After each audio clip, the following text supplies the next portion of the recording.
কুমিল্লায় বন্যায় ক্ষতিগ্রস্ত গৃহহীন ৭০টি পরিবার নিজ বসতভিটায় বিশেষ আবাসন নির্মাণ প্রকল্পের আওতায় সেনাবাহিনী নির্মিত ঘরগুলো উপহার হিসেবে হস্তান্তর করেন প্রধান উপদেষ্টা ডক্টর মোহাম্মদ ইউনূস।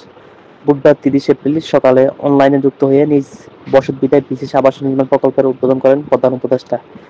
জেলার বুড়িচঙ্গে ২৯টি, ব্রাহ্মণপাড়ায় ১০টি, সদর দক্ষিণে ৬টি, চৌদ্দগ্রামে 10টি, মনোরগঞ্জে 10টি ও নাঙ্গলকোট ৫টি আশ্রয় প্রকল্পের ঘর বন্যায় ক্ষতিগ্রস্ত উপকারভোগীদের মাঝে হস্তান্তর করা হয়েছে। জেলা প্রশাসনের সহযোগিতায় সেনাবাহিনীর ২৪ ও ৩৩ পদাতিক ডিভিশন এসব গৃহ নির্মাণ বাস্তবায়ন করেন।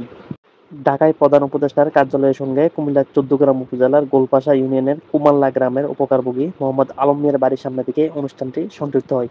প্রসঙ্গত, ২০২৪ সালের বন্যায় ক্ষতিগ্রস্ত গৃহহীন পরিবারের মধ্যে ৩০০টি ঘর হস্তান্তর করেন প্রধান উপদেষ্টা ডক্টর মোহাম্মদ ইউনূস। এর মধ্যে কুমিল্লা জেলার নির্মিত পর্যায়ক্রমে ৭০টি ঘর উদ্বোধন করা হয়।